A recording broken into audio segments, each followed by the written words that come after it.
We're going to say good day to you this day of your time. How are you all?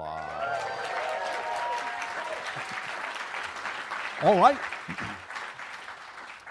We thank you once again for the co-creation of this interaction, and we thank you for allowing us to share our perspective, our point of view, our experiences with you for 30 of your orbits around your central star. Doesn't sound like much when you say it that way. Just 30 times around the sun, that's all. But we know that in your reality, a lot happens in one orbit. And so we know that in the information that you have decided, that you have chosen to apply, to incorporate into your own lives, that we have reflected to you the information that your higher minds already know, that we are simply happy to remind you of what you have forgotten. We thank you for your willingness to incorporate whatever it is you believe that you prefer, whatever it is that allows you to be more of your true selves, for when you choose to do that, it creates a reality, a new reality that we can share more and more with you in. And we thank you for increasing our ability to expand our family through each and every one of you. We would like to begin this transmission this night of your time with the idea that has been titled, Dream a Little Dream. The idea now, of course, as we have discussed a few times, is that dreams can be many things. Sometimes they are simply the idea of your mind processing certain events of the day. But other times they are also memories, whether they be literal or symbolic memories, of experiences that you may be having on other levels of consciousness, even experiences you may be having in other realms, other dimensions, and other realities, but that then you cannot necessarily make sense of in your language, in your symbolism, beyond a certain point. So the physical mind, when you reconnect with your physical reality, when you wake up, so to speak, you will create for yourself some form of representation of an experience that you may not have been able to understand in physical reality, but you were capable of experiencing in non-physical reality or in other dimensions. But in wanting to remember that experience, in wanting to connect to that experience, you have to have at least some symbolic representation or interpretation of something for which you have no words, for which you have no way to frame in the actual reality in which you had the experience. But one of the things we wish to allow you to understand is that, very similar to the concept of manifestation that we have discussed with you, where everything is already here and now, it's not that you're attracting something from somewhere else, you're simply allowing yourself to change your frequency to match, to be resonant, in harmony with what is already here that was simply heretofore invisible to you. In a similar fashion, dreams are often simply the idea of playing out, stretching out in a physical space-time linear way, an experience that you actually have in a timeless state. So the idea is that you have the entire experience all at once, instantaneously, but then it reels itself out, spools itself out in your physical mind and takes whatever time it takes to create the symbology, to create the symbolic story that represents the experience that you had, but the experience itself may not have taken any time at all. So it is similar to the idea of a telepathic communication, where all the information is there instantly, but the idea of incorporating that information into your physical reality may require that you stretch it out into words, into pictures, into some form where it seems as if the information is coming one step at a time after the other, so that you can make linear sense of it and apply it in your physical reality, which after all is a space-time experience. But it's all there, right here, right now, all at once, the entire dream, and every dream you will ever have, every experience you will ever have, exists right now. You tap into them at whatever rate, at whatever pace, and whatever timing is appropriate for your process in terms of your growth and what you believe to be true for you. But all the dreams exist right now. And in addition to that, of course, your physical life, in a sense, as we have said many times, is a type of dream, at least from the perspective of the higher mind, and certainly from the perspective of the soul. You are the soul's dream. Right now, the soul, in a sense, goes to sleep by projecting itself into the idea of a physical experience and chooses to forget, in a sense, that it is an expanded soul in a timeless reality that knows everything it needs to know. And by going to sleep in that way, it dreams of itself being in this physical reality in a kind of a limited way so that it can explore a certain idea free from any other idea intervening or interfering with that physical dream. So you yourselves, your life experiences are the dreams your soul is having.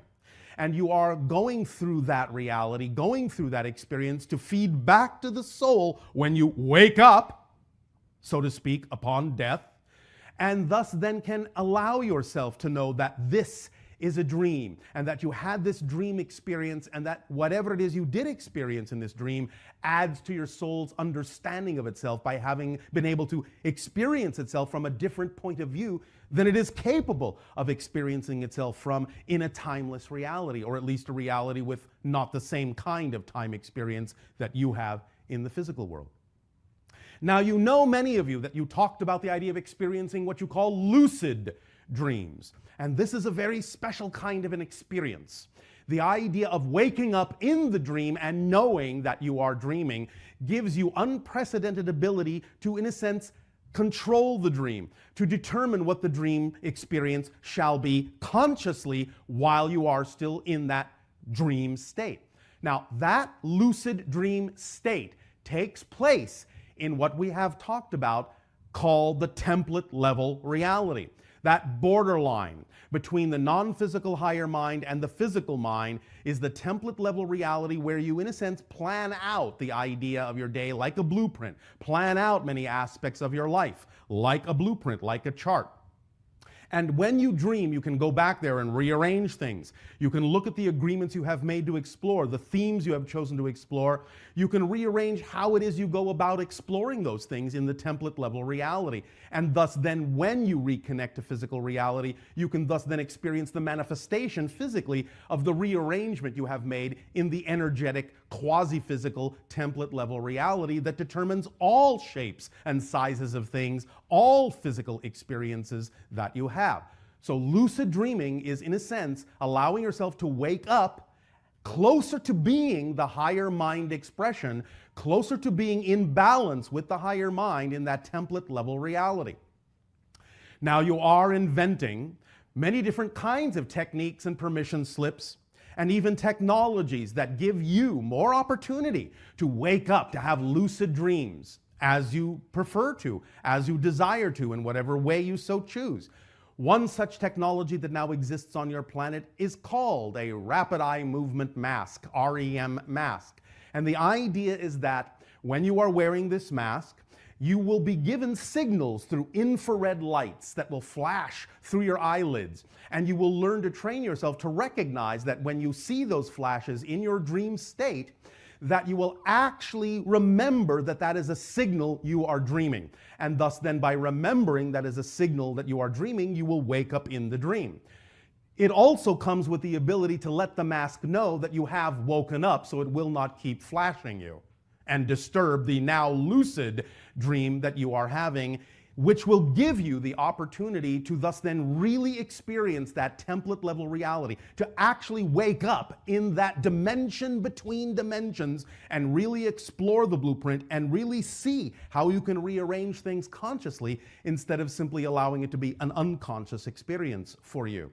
So there is that now available to you. You can look it up and allow yourselves to participate in the raising of your consciousness and allowing the awakening of your consciousness in that dream state so that you become more lucid not only when you're dreaming, but by going into that template level reality in a conscious state, in a lucid dream, and having control and knowing you are dreaming, knowing in a sense you are quote unquote out of the body, knowing you are an expanded consciousness, knowing that you are in that limbo state, that reality dimension between your physical and higher mind. You can connect to both the physical and higher mind in a new way, in a much more lucid way. And when you do it that way, in the lucid dream state, then when you reconnect with the physical mind, when you wake up in the morning and go about your day, you'll be capable of remembering more and more of how to tap into that template level reality while you are having the physical dream. And it will allow you more strongly a sensation of being able to manifest exactly as you prefer, exactly as your most harmonious vibration. You will begin to really see that everything is here and now. You'll begin to really sense and observe the structure of existence and know that manifestation is not about attracting things from a distance, but simply about aligning vibrationally with things that are already here to the point where you can finally perceive them, because you understand that all those things and anything you will ever manifest already exists in that template level reality. All the blueprints are there, right here, right now. And the more conscious awareness and recognition you have, and the more conscious participation you can create for yourself in that lucid dream state, the more lucid you will be in your physical dream, and you will thus then be able to expand in a much, much, much more conscious way. Sound exciting? Yeah. All right. So that's what this is all about. And even in these interactions that we are having with you right now, the idea is that we are giving off a frequency that is the frequency of the template level reality, so that you can begin to relax into that. Let it wash over you. Let it wash through you. Let it harmonize with your neurological net, so that when you go to sleep this night of your time, you will know that you've already been infused with the seed of that vibration of lucidity, that vibration of the template level reality, so you can connect more consciously with the higher mind and the physical mind in a balanced way. Know that you are being infused with that right now, so that you are awake in the dream we are having right now. For we are dreaming all of you, and you are dreaming all of us. And we are the dreams of all that is. And we dream all that is into existence, even as it dreams us into awareness. Wake up. Wake up. Wake up into yourselves more and more and more, every day in every way, by acting on your highest joy. And take advantage of all the permission slips that you create to become more lucid in any way, shape, or form that you possibly can. Do not be afraid. Be willing. Be willing to dive deep into the subconscious and unconscious minds, for those are actually higher levels than the conscious mind and contain all the answers to all the questions that you have.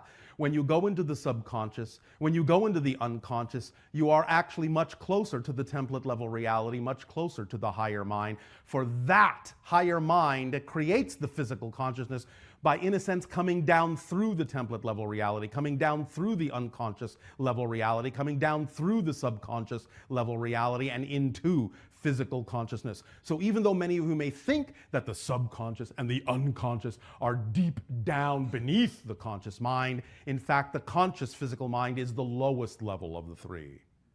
So thus then, anytime you go into your subconscious mind of feelings, anytime you go into the unconscious mind of beliefs and definitions, you're actually going up the ladder, up the scale, up in vibration to the template level reality, and linking very lucidly with the higher mind and forming that balance point. So do not be afraid to investigate those realms of consciousness within you, because they can only lead you to more of yourself. Do not fear the unknown. The unknown is where the rest of you resides. The only thing you will ever discover there is more of yourself. There is nothing to be afraid of. We thank you for dreaming with us this day, this night of your time, and in return for the gift you are giving of allowing us to experience each and every one of your dreams, I ask you now, in what way may we dream?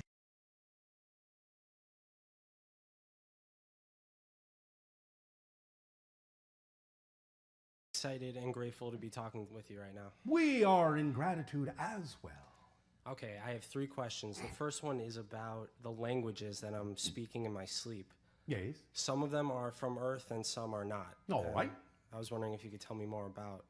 Well, again, as you expand your senses and make connections more consciously to other realms and other civilizations you have connections to, you may start to translate some of that information out in that way. It doesn't always have to remain silent. If you have a natural penchant to work with vibrations and words and sounds, you may, in a sense, channel some of the languages of other civilizations in some way, shape, or form into your reality. It may be your way of incorporating and integrating those vibrational ideas a little bit more concretely in your physical world for you. Cool. Are any of the languages I'm speaking from serious? Yes. Very cool. Thank you. Okay, so the next question is a clarification. Yes. I would really appreciate it if you could help me understand more about the way we shift through parallel realities. You do it very well. And the way we create memory from the present. So, okay. Yes. So well, again, the idea is that you don't experience time at all if you're not shifting through these parallel realities. Again, the analogy is very similar to the idea of your film strip with its multiple frames. In any one single frame, there's no movement, no time, no experience. As you run the film strip past the projector light, you create the illusion of movement, of space, of change on the screen, as a movie. It's a similar idea. Every single parallel reality is literally a frozen frame, no time, no experience. You shift your consciousness through the various parallel reality frames like a projector light and create the experience of continuity, the illusion of time, space, change, movement. But you're doing that automatically billions of times a second, billions of parallel realities a second. The increment, if you wish, the tick of the clock, is what you have in your sciences called the Planck time and Planck length. That's why the frames are billions of times per second. So smooth, so rapid, you don't even know you're doing it, but you're doing it all the time. It's never the same reality, never the same parallel experience from moment to moment to moment to moment. That's automatic. Can't help it, can't stop it, unless you go to another dimension where it's unnecessary. Does that make sense? Yeah, absolutely. Now, that you thus then create that linear idea of time, then you have to order the information you're getting from other realities, other simultaneously coexisting experiences. You have to put it in some kind of logical order that your physical mind can process. So you've created the idea of beginning, middle, end, past, present, future, and whatever type of information you're cross-connecting to, you will place in whatever order it serves you best. So if the idea of downloading information from another experience serves you to explore your theme by placing it seemingly in the past, so that by placing it in the past you can say, oh, well, because it's in the past, I have already learned from it. And thus you then know what you need to know, because you're assuming that if it's in the past, well, you must have learned something by now from it. Oh, yeah. You understand? Yeah. But that memory is created in the present, and you're just placing it where you think it will actually make the most sense for your journey experience. This is why we have talked about the idea of the 13th step, that every change is a total change. And when you actually make any change, you are literally a different person. And if you are literally a different person, then that means you actually have a different history than the person that was here a moment ago. Literally a different history. And that's why, just to use the example of addiction, if someone actually suddenly realizes that they really actually are a different person, they will no longer feel the urge for the addiction, not because they have lost the urge, but because they never had it. It's not in their history if they have become a different enough person, with a definition that has nothing to do with the definition of the person that was there a moment ago. So it's not like you lose the urge, it's that you never had the urge. And that's why it's not there now. Wow, yeah, total change. Every change is a total change. When you truly begin to wrap your understanding into that, you will understand how free you are to define who you are at every single given moment. So how does it work with a friend that you haven't seen in 5 years, and you meet up with them and you both share the same memories from way back? Well, again, as we say, there are cross connections energetically. And you have agreed that for some reason it serves you to have similar memories, to play the roles you need to play. It's all by agreement. It's all an orchestration. It's all a play. You have your part. Your Shakespeare said it best. Yes? Yeah. Life is a play. Wow, cool. You all have your scripts. You all have your parts. You can improvise, but nevertheless, it's a play. Cool, thank you. Does this help you? Yeah, I have one more question. Yes. I'd really appreciate some guidance from you on what to do or what to think about all the radiation that's pouring out of Japan. I don't want to reinforce a negative world. And yet you brought up the question. I did. I can't seem to get away from the information. It's like... So what's the fear-based belief that makes you anchor to that idea? Exactly. It's probably that I'll get sick. And why do you believe that that's necessary for you? I don't want to believe that. Well, why are you afraid that that's necessary for you? I don't know. Sure you do. That's necessary for me. Well, the idea obviously must be based on some belief system that you're sharing with someone, maybe the mass consensus, that such things must be detrimental. Now, it's true that the general mass consensus may buy into that, and therefore for the majority of people that may be true. But it doesn't mean that you have to circumvent radioactivity in order to simply know that your synchronicity will put you where you need to be and give you what you need in life to ensure that you will be all right. In other words, if you have created the exploration of a theme in your life that doesn't necessitate the idea of having the experience you're talking about, then no matter whether that exists in the overall general population or not, you simply won't come into contact with that particular effect. And if you do, then there's a reason for it, even if the reason is only to realize that you've attracted yourself to it with a belief system that you don't prefer, to give you the opportunity to change it. So anything you use in a positive way will have a positive effect in your life, even if it seemingly starts out to be a negative experience. You need to learn to redefine things in the way that you prefer to, and trust that your life will unfold in the way that it needs to. Yes? Yeah, so give it a positive definition. Yes. And believe that it For can't you. hurt me. Yeah. It's not about believing that it can't hurt you. Okay. Because again, you're using, in a sense, a negative to create a positive. Okay. It simply has nothing to do with you. You can observe, you can recognize other people may be utilizing negative belief systems. What's that got to do with you? Nothing. Now, the degree to which you believe or know that that's true is the degree to which you will have a shared experience or not. And remember, knowing is synonymous with action, with behavior. Yes? Yeah. You understand that? Yeah. What you know to be true, you just do. You just behave as if you know it's true. You don't question it. You don't think about it. You don't wonder if you believe it. You just do it because you know it to be true. It's ingrained in you. Make sense? Yeah.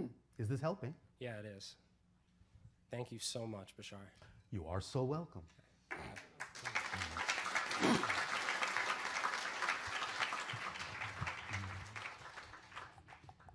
Hello, Bashar. And you, good day. Good day.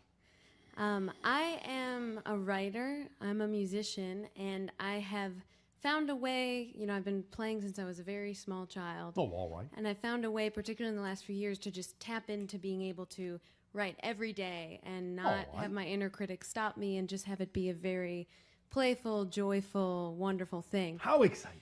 It's wonderful. Yes. And so now I've just generated tons and tons of material, all and right. I'm wondering if you have advice for how to fine-tune some of the ideas and the themes and the images that are the most specialized things that I should explore, because I found that just going through all these ideas based on what's exciting to me at any moment is hard. Well, look at the idea of the whole formula. Please remember the entire formula. The entire formula contains how you fine-tune things. The entire formula, are you paying attention? Mm-hmm. Are you sure?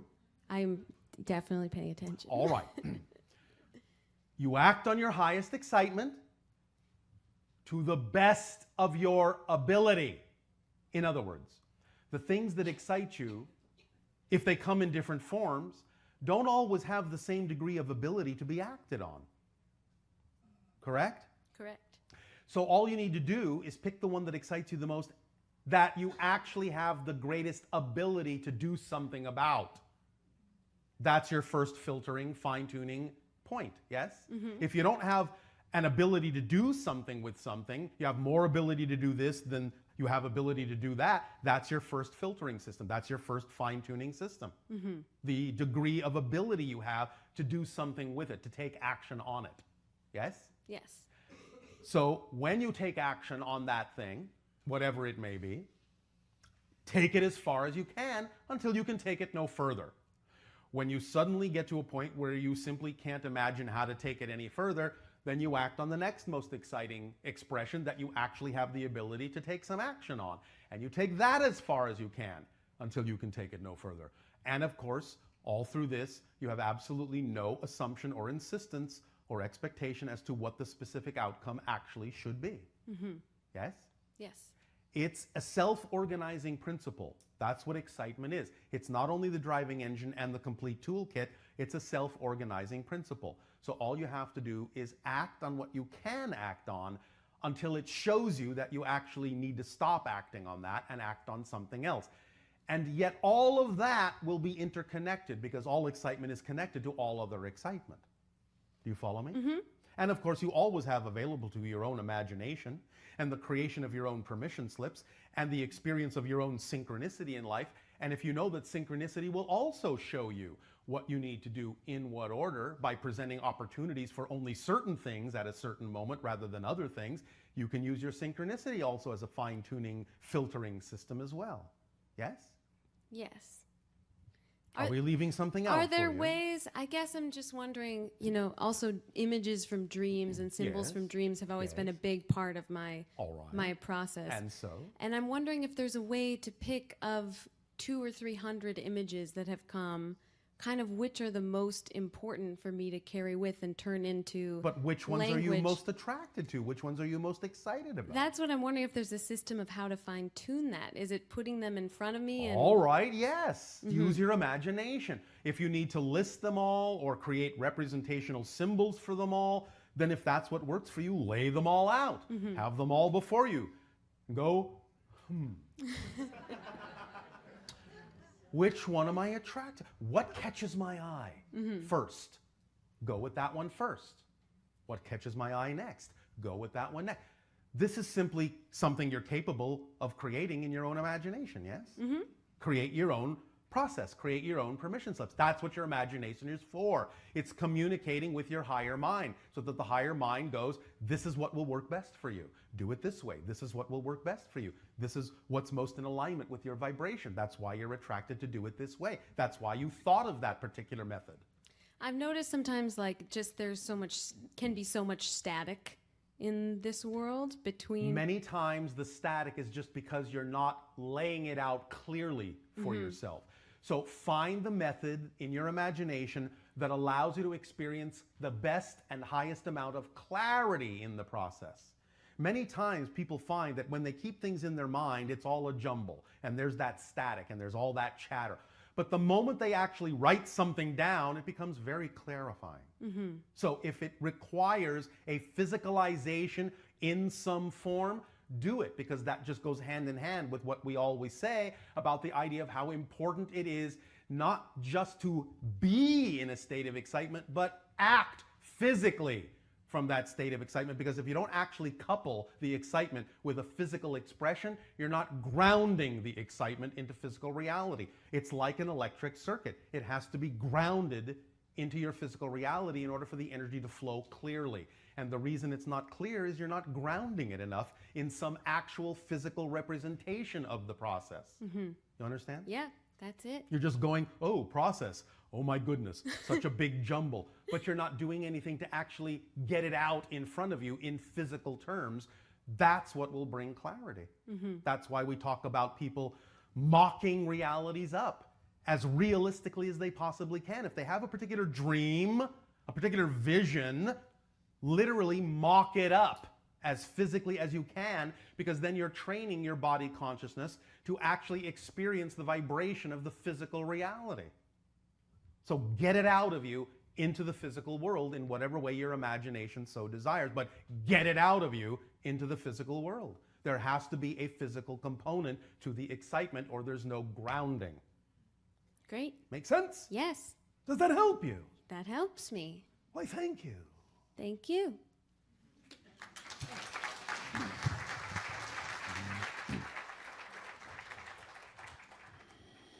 Bashar. And a you good day. How are you? Perfect, and you? Good. All right. I have a question as far as with negative belief systems. Yes. I feel like I've identified a lot of them Oh, in all my right. life, and I've transformed them Yes. into positive belief systems. All right. Congratulations. Thank you. And But I feel like the ones that are coming up now are just, they're so powerful. Like, of course they are. yeah. Because the more you transform, the more powerful you get, and the more you can handle. Or don't you believe that? I do, but I find it really... Yeah, comments are right there. I do, but you Yeah. do or you don't. So if you say I do, but, that's the same thing as saying I don't. I do believe I am powerful enough to handle them. Then act like you are, and you will see that you are. Know that you are, and you will experience that you are. If you don't feel that you are, there is still some belief you haven't found that's preventing you from knowing you can feel that you are. Find out what that belief is and transform that one. And when you transform that one, you will feel that you can handle anything else that comes. So find the belief that's saying, I can only handle so much, or I believe I'm actually being given more than I can handle, which is not really possible. Not really. And thus, allow yourself to transform that belief so that you can suddenly realize, if I were not this powerful, that wouldn't have come with that appearance of power. That has to be a reflection of the level of power I have, or I wouldn't perceive that much power in it. Remember, you cannot perceive what you're not the vibration of. This is just physics. You can't perceive what you're not on the same level of. So if you're perceiving great power in that belief system, you have to be capable of dealing with it. You have to be on the level of it energetically, or it couldn't even be perceived by you. The perception is the proof of the level you're on. Does that make sense? It does, but I have that. Yeah, I know. It's just that difficulty in actually transforming it into what I want. There is no difficulty inherent in any circumstance. There is no difficulty inherent in transformation. Only your definition is giving you the experience that it's difficult. Find out the definition that is making the transformation be defined as difficult. And you will find out that transformation itself is not difficult. You will always have challenges, yes. You will always have a form of creative pressure in any challenge that you face, because you need creative pressure to grow. But creative pressure and challenges don't have to equate to struggle, strife, pain, and difficulty in that context. Don't define them that way, and you won't experience them that way. It's not a given that certain things are naturally, inherently difficult. Only your definitions make them appear so. So just finding those definitions. And Yes, it's absolutely crucial that you allow those definitions to come into your conscious recognition. Because if you don't consciously recognize the definition, you have nothing to work with. It remains unconscious, and you don't know why what's happening is happening. You have to identify the belief system in order to know that it's something that doesn't belong to you. It's something you picked up along the way. Any definition that's out of alignment with your preferred self doesn't belong to you.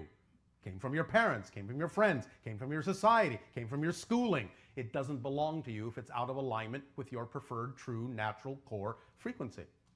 So stop carrying around baggage that doesn't belong to you. On your planet, you call that stealing.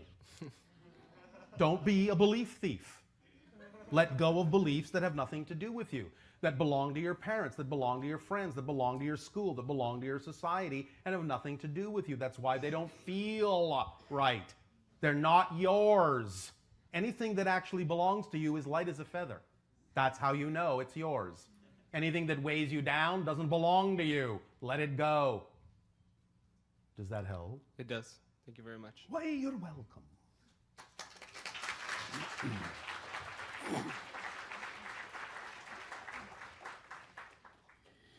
Good day, Bashar. And you good day.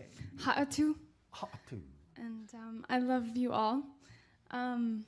So I wanted to talk about my hybrid experiences and my lucid dream states. All right, go right ahead. Yeah, that was basically 3 years, almost 3 years after I found out I had hybrid kids.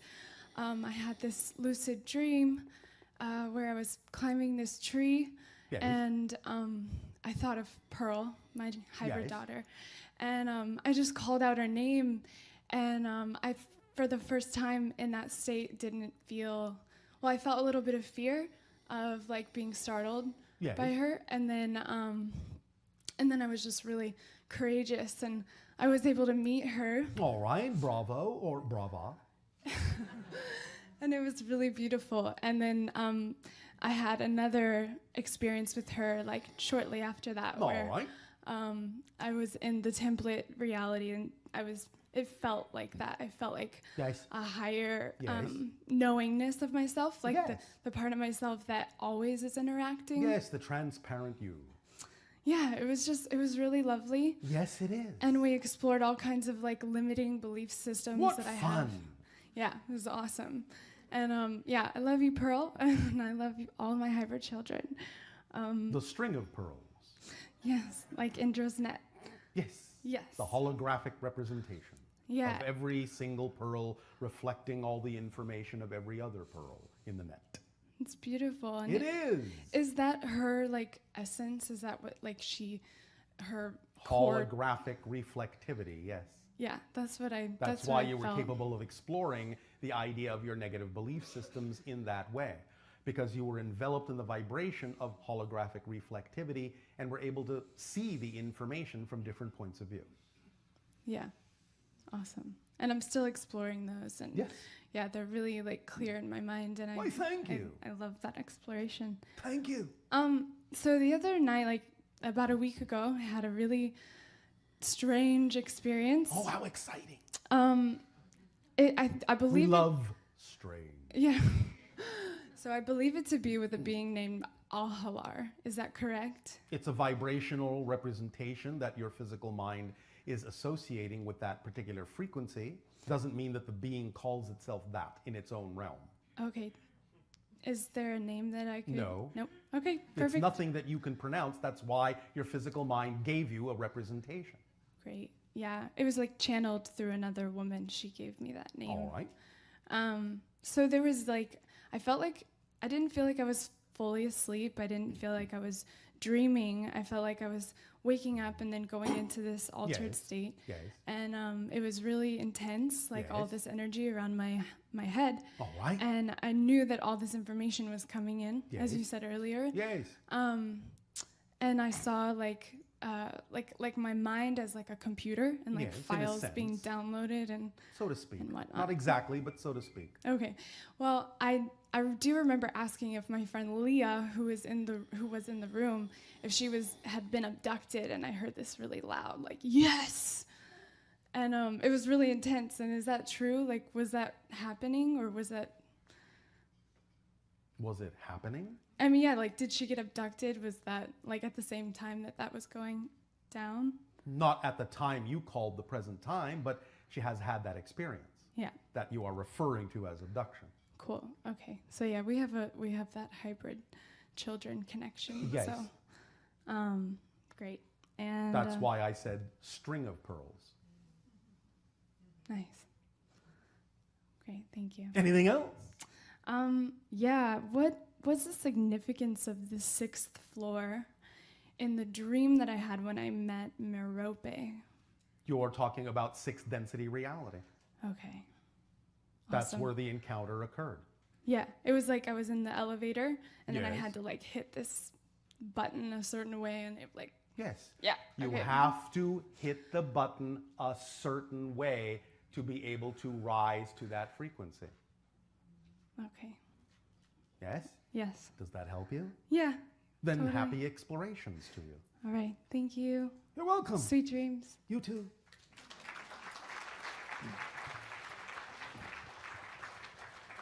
We are having the sweetest dream right now. Bashar, Good day to you, hey, it's good to talk to you again. I spoke with you once before, and and you as well. I have a question, several questions. I spoke to you once before about dreams, but first I'm going to start with a question about, we have a comet in our solar system. Yes, you do. We call Ison. Ison. Can you tell me more about Ison? And also, there's some... It's what you typically have come to call the Christmas comet. It is in that sense simply a reflection of a new cycle coming in, and the degree of its reflectivity in that sense will also represent to some degree the degree of reflectivity coming up in the next year, since the next year, 2014, is the year of reinvention. Is the comet more than a comet? No. Interesting. It is, in that sense, a comet in your physical reality, but it is more than a comet in the sense that it is a symbol of certain things going on in the collective consciousness of your reality. If you're asking me if it's a spaceship, no. Thank you. I guess that's Are there crafts behind the moon right now that just came in recently? Spacecraft? Yes. On what you call the far side of your moon? Yes. Yes, always. Can you tell me why they're there? They're observing. There are extraterrestrial bases on the moon that they come and go from in their explorations in your system. It's a very convenient place for many extraterrestrials to observe your world from, since that side of your moon never faces your planet. It's pretty good. All right. I heard there was some that just recently came in. Okay. Well, there is always beings and crafts coming and going into those bases. It's cool. Just like there are always planes taking off and landing at your airports. So of course you could say, well, I heard some just came in. Well, yes, of course. Cool. And some just left. Yes, of course. Just like an airport. Of course. Of course. It's not a big mystery. That's cool. Dream question. Yes. Lucid dreams. I had a lucid dream where I have these two. I spoke to you about it before. And these four beings are like really loving. Yes. And one time when I was in a dream, to take control of my dream, there's like a technique, you know, once you realize you're dreaming, you Yes. look at your hand. Well, that's one technique, yes. And Or you can see your hand and use your hand as a symbol when you see it that you're dreaming to wake you up into lucidity. It can work in a different way, yes. when I looked at my hand this particular time, there was a symbol of colored beads in there, and it was right. very interesting. Can you tell me what that represents? What did that mean? It actually can mean a few different things, but as we read your general patterns of energy, it was a symbolic representation of what you typically refer to as the different colors that run up your spine, the chakra points, but in the sense that did they form a circle? No, it was a shape that I'm still trying to recall. What was the shape? Kind of like a 6 with a circle attached to it at the top, maybe. Like All the right. number So 6. in that sense, then it was in the process of curling up. So the idea is to look at the idea of your chakra system that you typically look at linearly, like a spine with the different colors, the different chakra points, and to turn that into a circle so that it is self-feeding, self-perpetuating, self-amplifying, revving yourself up, as you say in your ancient language, pulling yourself up by your own bootstraps. Nice. So it's a way of having a symbol, an image of the idea of those energy centers, and by linking them in what you would typically call an Ouroboros, yes? A serpent eating its own tail, the ancient symbol for that idea. Yes. Thus you are allowing the energy, the Kundalini energy, to go around and around in cycles and amplify itself up. So you are being given, in a sense, a symbol that represents the ability to feel that linkage and amp your energy up in that way. Nice. Yes? Great. All right. Fantastic. There was an incident where I was laying in bed and I felt like I was coming out of my body through Yes. my chest. Yes. I felt fear. I came back. I let go of the fear and I left. All right. And I was brought to this place. It Well, was, guided, yes. okay. It was beautiful, like the inside of a man. There was music and artwork. Yes. and- Many places in the spirit realm are like that. Again, remember, there are different vibrational levels in the spirit realm. And many people choose to actually still experience things that are somewhat similar to what you experienced in the earth plane, but shall we just say, in a much, much more magnificent and spectral and powerful way. So you can actually have whole communities, whole areas that look like mountains and lakes and forests and villages and towns in the spirit reality, because those spirits are reinforcing that reality with their own thoughts, but in ways that are different than what you experienced in physical reality. There can be things that look very similar to Earth, there can be things that look very different, and there can be things that are very in between, supported by the community of the spirit that are collectively creating those particular reality experiences in spirit. That's fantastic. This is what is really meant by the idea of there are many mansions. You understand? Yes, I do. It all happens here and now, but it happens in different frequencies. Who are these four? Can you tell me more about the four beings? They are friends, they are guides. You will remember more about them in time. Nice. Actually, more precisely, you will remember more about them in timelessness. Very good. Okay, one of them told me that I was a chosen one. What does that mean? It means you have chosen yourself to do certain things and to wake up in certain ways. It means that you are taking full responsibility for the experiences you are choosing. Nice. And that you recognize that this is the time to wake up, this is the age of transformation, and you're willing to be a living example of that so that others can also share in that vibration and make choices that are relevant for them. That's Yes? great. That's great. I love hearing it from you. So we thank you for your service.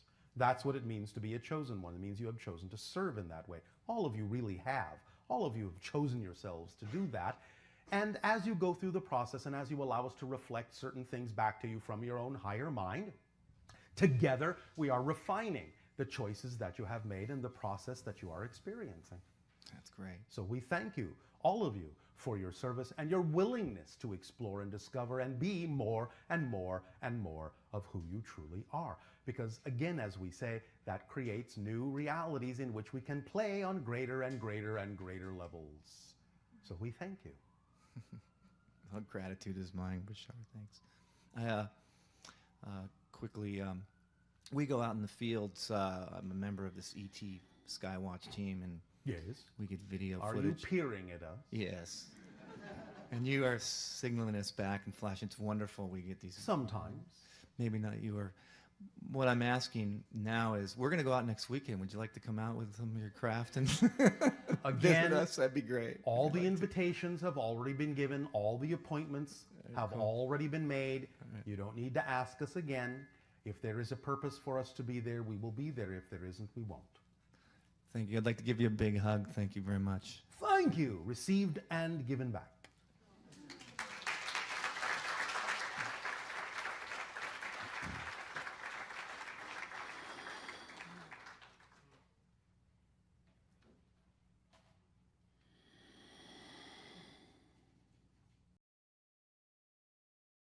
Oh, okay. Recently, I read a book on a lady's experience on a near-death experience. Yes. And she talked in depth about how she levitated over her bed with doctors trying to save her life. She experienced, she listened to conversations down the hall. Yes. And these are all typical experiences in out-of-body near-death experiences. right. So what I was really perplexed by is the communication to a higher frequency she claimed that she had with her father that passed away 7 years before, and then also a friend 3 years after that.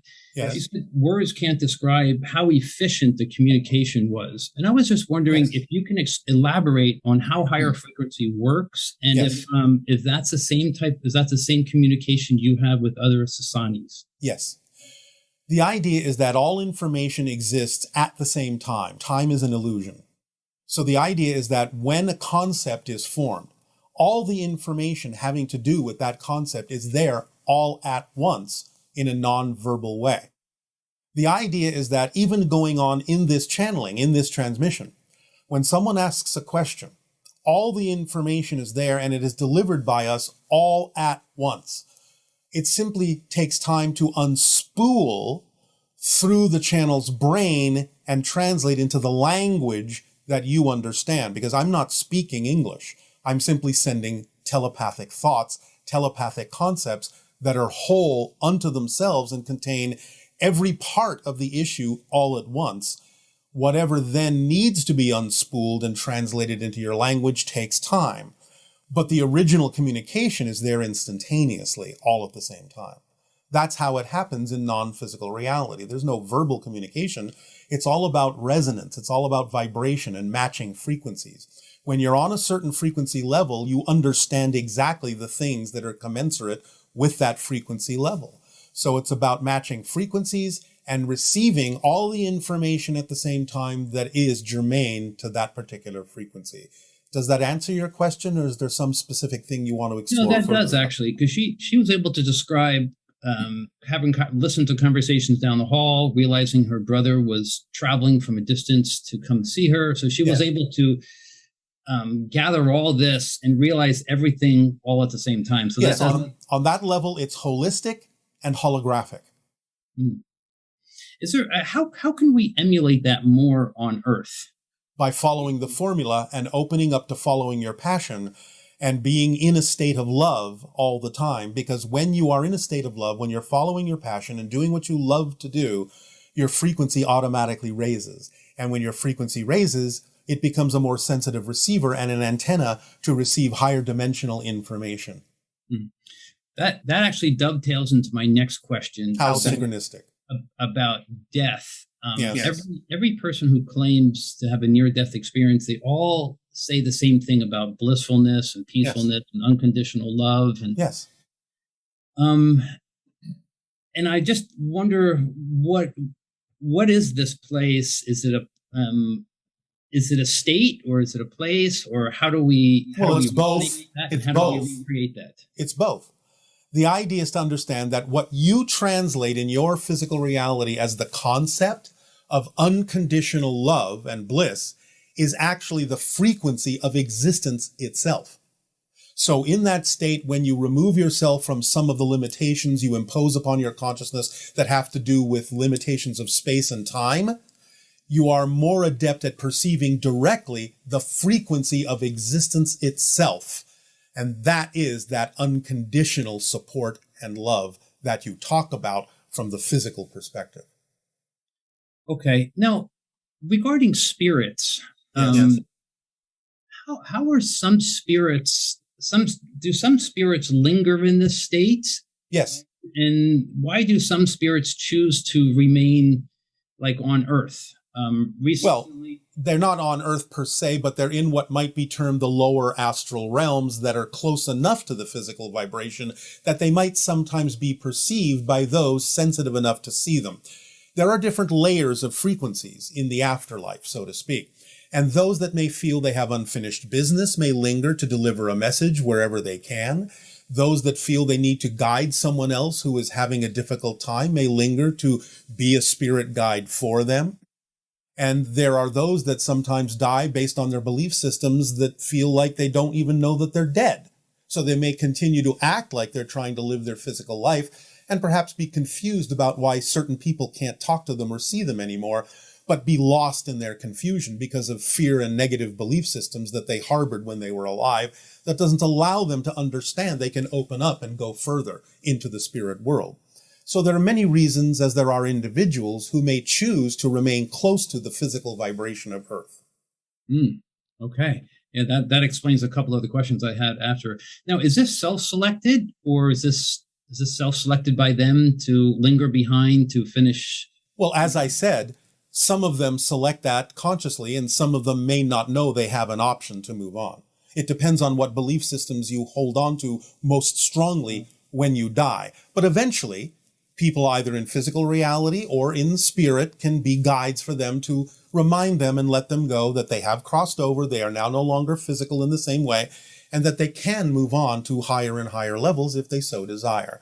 So they will always have help, but also sometimes they may have to go through a particular process in the same way that people on Earth have to go through certain processes to make certain realizations. Just because you're in spirit doesn't necessarily mean you're finished with a particular process. However, the majority of people, especially in this day and age on your planet, are aware of such ideas and therefore are less likely to remain earthbound, as you say, because they know that they're starting to hear stories of near-death experiences, shared death experiences, and the bliss and peace and joy and love that goes with it. And that can actually color exactly what they're able to experience when they do die. Wonderful. I recently had a friend that passed, and is there a way for me to raise my frequency to communicate with him? I just told you, follow the formula, follow your passion, because it raises your frequency, and then synchronicity will take over, and you will know when you have received a communication. Now, for most people, it's a little easier to receive those communications when you're asleep in your dreams, because then your physical mind and all of its insistences are out of the way. But yes, by following your passion, you can allow the physical reality to become a little bit more lucid and allow more flexibility of communication with higher frequency dimensions like spirit. And synchronicity plays a big part in that. A lot of times a message delivered from spirit will not necessarily come with trumpets or voices or things like that. They will often use what's easiest and in front of your face already by simply making a very soft suggestion that today on your walk you will turn left instead of right, because they know that if you turn left instead of right, you may overhear a conversation that reminds you of them or see something that reminds you of them, and then you will know that that unusual synchronicity, that unusual choice to make a difference in your walking path is actually a message saying, hi, I'm here. And I just had to tell you, just had to urge you to go one way or the other to know that there's a message from me to you. That's more often than not how spirit will do it, because physical minds are so limited and so focused that it's easier to use what's already in front of your face to get the message through. That's fantastic. One other thing is I recently heard an audio of this gentleman explaining, and he had a memory of his soul attached into a pre-fetus. Yes. And how he was scared and how he had to lower his frequency to get down to the fetus level. Yes. And how he rejected it the first 2 times and then it finally attached. Yes. Is that possible to have a pre-fetus memory? You exist eternally. And therefore, from a linear perspective, there can be a before this life as well as an after this life, even though everything exists at the same time when you eliminate the concept of time in a timeless state. So yes, spirits can experience certain ideas previous to the idea of making the choice to have a physical experience, and that can be many different kinds of experiences. Wow. The attachment process is interesting to me. Do the souls choose the fetus, or is the fetus choosing the soul, or is that selected by... Well, in a sense, from your perspective, it would be more like the soul choosing the fetus. You choose everything. In a sense, the fetus also has a type of consciousness that does match the needs of the soul. So it's by an agreement. But the idea is that everything is a choice. Nothing is by accident, really. You choose your family, you choose in many ways the situations and circumstances that you believe in that life you need to learn what you are choosing to learn for your own soul's growth and continuation. Wow. Thank you, Bashar. Appreciate it. It is our passion and our pleasure, and we bid you good day. About the mechanics of the heart chakra. To be more specific, how focusing on your heart chakra can be more beneficial than focusing on other chakras, and how the heart chakra relates to other chakras. It is not more beneficial. It depends on what it is you wish to focus on. Obviously, the other chakra systems in your body are also essential. They are all interconnected. They all take their cues, in some sense, from the heart. As we said, the heart reflects the vibration of the higher mind, kind of like a drum. It repeats the vibration in physical terms, so the physical mind can receive it along the neurological pathways and through the blood. But then, of course, the physical mind may have belief system filters in place that will color or filter or change that vibration, feeding back to the heart the degree of alignment or the degree of misalignment from the original vibration that was sent from the higher mind to the heart. The heart then disperses that vibration to all the centers of the body, all the chakra points, all the cellular structures along the neurological network of the body, thus allowing the cells to know whether you are generally in alignment with your true self or out of alignment, and how far out of alignment you might be. This is what can cause the idea of dis-ease in the body, by the heart, reflecting the degree of filtering or negativity in the belief system of the physical mind to the rest of the body. And in that sense, it is a great organizer for the body as to what is going on. It is a synchronizer of that vibration that comes from the higher mind to the heart, but then through the physical mind and its belief systems, and then to the body. This is how they generally are interrelated and interconnected. Essential in that sense, but not essential in that it is more important than any other chakra system in the body or chakra point. It again depends upon what you wish to focus on. Okay, thank you. This question is, as a mother, I experience unconditional love with my daughter. As she crossed over, I feel so disconnected and lost. The pain has been overwhelming, and I do not understand why a mother has to go through this after experiencing blissful, unconditional love with a daughter. Why is this acceptable? The idea is for those that are still physical, when close loved ones pass into spirit, to reach out to them and allow themselves to still know that bliss can be experienced rather than having a belief system that the person has been lost. This is part of the training that you have agreed to as part of the evolution of the human species on your planet at this time, to have made an agreement with someone beloved that would cross into spirit before you, so that you can practice knowing that you are still connected, can reach out to them and still feel them and still develop a communication with them. The idea of treating this as if you have lost something is what causes the pain. Allowing yourself to know that even sometimes by continuing to experience this or define it as a loss, allows you to experience communication from them as pain, as grief.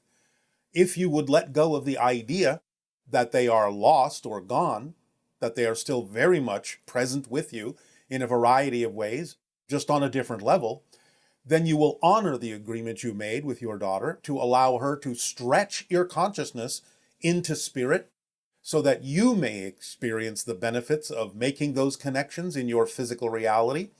This is a great favor and loving thing that she has done with you, to give you the chance, while still physical, to expand your awareness, expand your consciousness, and experience in your life the benefits of making a stronger connection consciously to the idea of her in the spirit realm.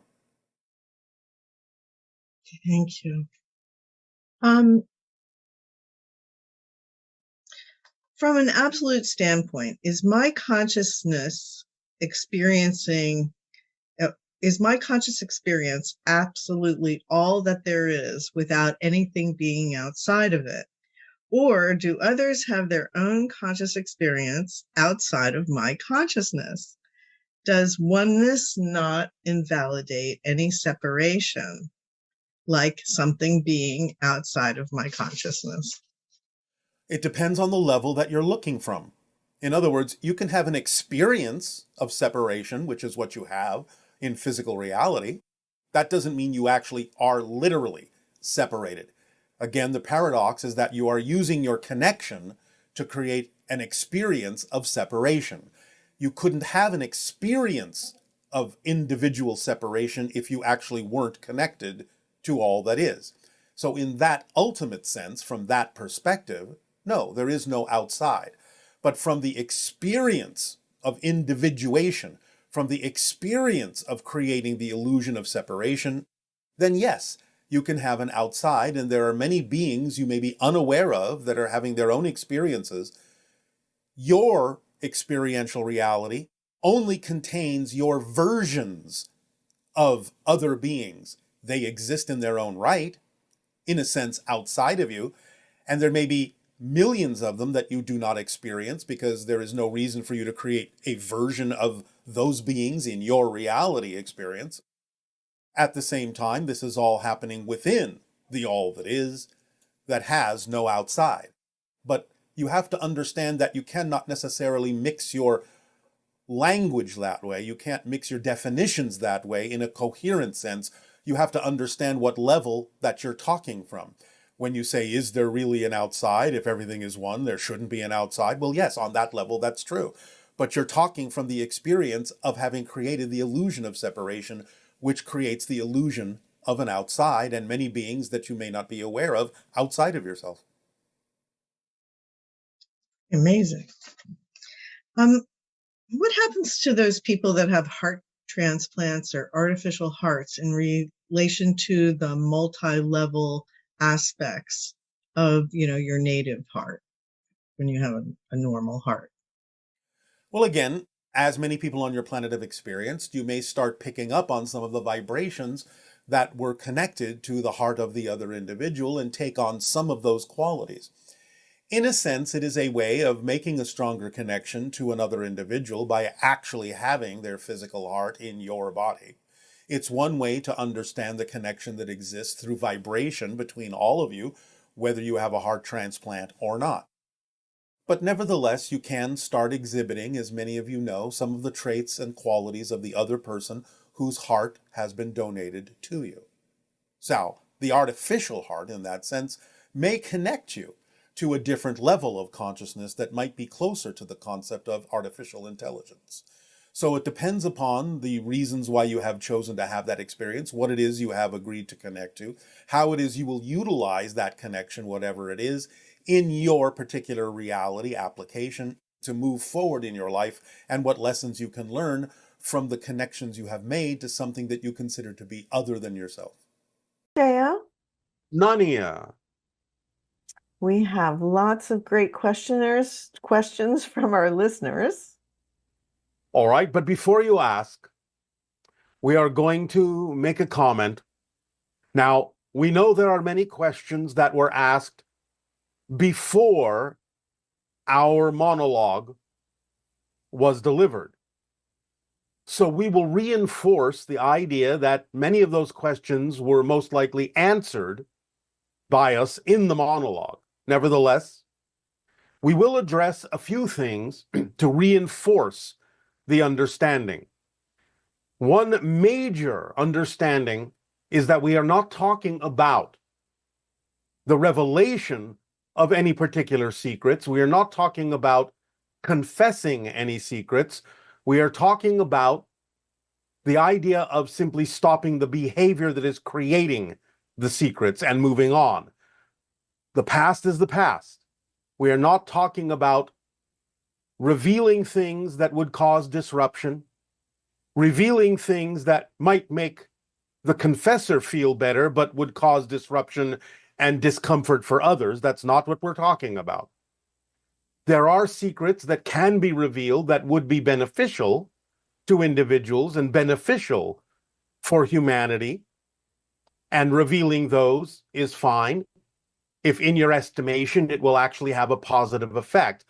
Or, of course, anyone that certainly chooses to reveal a secret in a manner, in a way, through conversation, through communication, that is done positively, that you believe, truly believe, would be of benefit to all concerned without causing emotional disruption in others, then that's your call, as you say.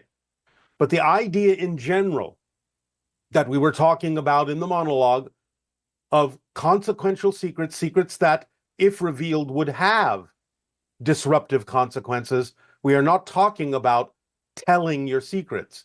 We are simply talking about making the past, moving on, letting yourself stop the behaviors moving forward that are generating the secret. So in general, that is the idea of no more secrets.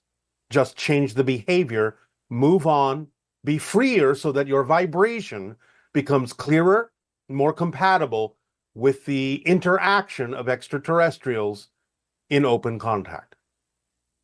So with that clarification, we will address a few things that may be additional to that, but those that have asked the questions in the manner of, do I have to tell everyone everything? The answer is no. We are simply saying stop the behavior that is generating the secret. Please proceed. Okay. Does the idea of letting go of consequential secrets have to do with being fully authentic, or is it more about avoiding insistence that others not know about some information? Yes, it's not about insistence. It is, again, as we have said, about clarifying oneself, moving on, moving forward, changing behaviors if necessary that are generating the consequential secrets, things that you know may be out of integrity, out of alignment with circumstances and situations that you have co-created with others. So again, it's not about the insistence of anything. It's about letting go, being clearer, being free within yourself, letting go of self-judgment, forgiving oneself if necessary, moving forward in a clearer way, in a way that is more commensurate and more aligned with your core frequency, that allows you to feel freer and more your true self. Thank you. Can you discuss the difference between secrets and things like privacy, discretion, and personal boundaries? Well, as we said in the monologue, it's not about telling things that are, in essence, harmless. Privacy is important for people. Boundaries are important for people on your planet in that way, and those are perfectly acceptable if communicated clearly and benignly. So the idea, again, is this has nothing to do with the consequential secrets we are talking about. And then what about negative thoughts, judgments, and reactions? Well, it's Should we, always a good idea to clear oneself of the belief systems that may cause those kinds of negative reactions. But again, this really has nothing to do with the idea of the consequential secrets, except in the idea of changing your behavior, changing your reactions by getting in touch with the belief systems within you that would cause those reactions when they don't necessarily benefit you or allow you to move forward in a clear way. So changing the behavior is the common factor in what you have just relayed to us as a question, but it's not exactly the same thing as we were discussing. and what really needs to be worked through with others versus what can be handled privately by your letting go of the beliefs or Well, associated again, with it? that's up to you if you believe that working things out with others would have great benefit for all, that you can work through it with others together in a positive and constructive and loving way. But again, there is no insistence that you must share or reveal the secrets that have been being generated by behaviors. It is only really primarily about stopping the behaviors that are generating the consequential or negative secrets. Okay, and what are some things we can change at a collective level to make people feel easier about letting go of consequential secrets? Well, again, this question is being asked as if there would be repercussions by revealing the secrets. That's not what we're talking about. So the idea is to understand, again, it's all about changing your own behaviors to stop doing the things that are creating the secrets. It's not about the idea of revealing the secrets and then having to deal with repercussions. Okay, and if the harmful behavior is not ended, does that mean that the secret will be revealed? It Does is this quite mean that possible. It is quite possible because there is an inertia going towards open contact that, in some sense, if that is your desire to move in that direction, will force certain issues to the surface that then have to be dealt with in order to clear it out. So we are simply giving you the understanding of what to do that is preemptive to the need to have to deal with the revelation and repercussions that might happen if you don't change the behavior now. So, yes, there is an inertia that might force them to the surface and reveal them because, again, things are becoming interconnected more strongly. People will pick up on different kinds of body language and signals that you may not even be aware of that would reveal the idea of the behavior that you're doing, creating the consequential secret. So because your unconscious mind and subconscious might be driving you with your desire toward open contact, then certain things, if you don't change the behavior now, might force the secret to the surface and force you to change the behavior, but only after certain consequences and repercussions are had, which may not necessarily be the way in which you would wish to do it. Okay, and does that mean that child sexual abusers will soon be exposed? A lot of them may be. Again, it depends on the life path and the lessons that need to be learned. But yes, again, many different secrets of that kind of nature that are harmful to others in that sense, being perpetuated by certain behaviors that are negative, that are fearful, that are abusive, may come to the surface.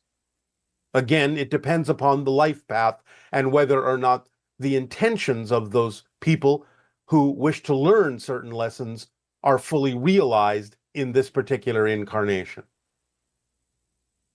Okay, and then we have two questions about what they call dangerous secrets.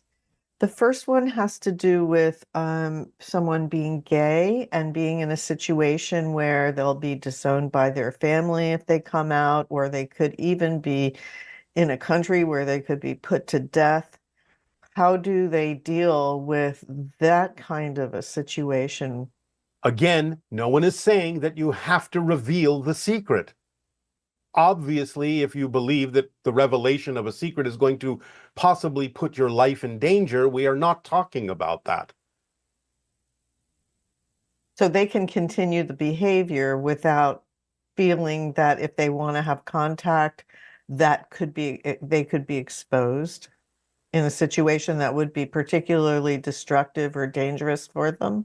Yes, they don't have to reveal the secret. However, we would suggest that they allow themselves to follow their passion and their synchronicity in such a manner that it may remove them from the dangerous situation so that they could possibly be comfortable in revealing secrets of that nature in a new environment where their life and their situation would not be put in danger. So it's about changing the environment that you're in to be more vibrationally compatible with being open about those kinds of things. If you are comfortable doing so, then follow the synchronicity that may lead you to those places where you don't have to worry that the revelation of that kind of a secret of your own true nature would actually put you in danger. But in the situation that you may already be in, no one is again saying that you actually have to reveal the secret. Again, it's about changing the behavior that is causing the consequential secret that would be truly disruptive to others who are not necessarily themselves negatively oriented. So we are not talking about appeasing people who may have fearful reactions to things. We are simply talking about putting yourself in a situation where you may feel more comfortable allowing such a secret to be known. Okay, and then another person did something illegal when they were younger and they were never caught, but they seem to carry with them the feeling that this secret's going to be revealed or it's still in their consciousness. What kind of advice can you give them about handling something like that? Well, since they have, we assume, discontinued the behavior of illegality, the idea of their guilt is simply that they have caught themselves. So in other words, they are trying to punish themselves when no one exterior to them caught them and punished them. So they are trying to punish themselves by feeling guilty about it for an extended period of time. But we would say your sentence has been served. You have already been penalized by the fear and the guilt that you've been feeling for so long. So you can release yourself and forgive yourself and be free from the sentence you have imposed upon yourself, as long as you know that doing that illegal behavior no longer serves you. Then you have learned your lesson, and that allows you to, as you say, get out of jail free. And then would the desire to correctly solve a dark secret be considered selfish if, for example, you were the only one who could do so decades later? It's having to do with, I guess, an ancestral secret. And if the person involved were a family member, could this desire or lack of desire have a negative impact on future generations? It could, but again, you have to assess for yourself what the value is in revealing that kind of a secret. As we have already said, if this is something that can truly benefit people, it is something that can be revealed in a positive way, a constructive way, so that lessons are learned and people can move on in their lives in a positive way. That's one thing. But again, if you find that the revelation of this secret would actually cause harm to people who, in and of their own selves, have done nothing negative, that's another issue. If you're talking about revealing the behavior of someone that has done something illegal, that's yet again another issue.